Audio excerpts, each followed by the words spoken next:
Now, the joys of using Starlink Generation 3 when you're driving long journeys. Starlink has actually changed the way I work.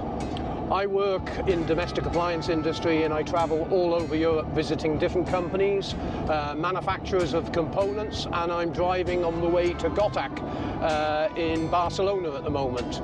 And it's always time consuming when you have to do the editing, put the film together, do the driving, and you know, when you're a one-man band, it's hard work.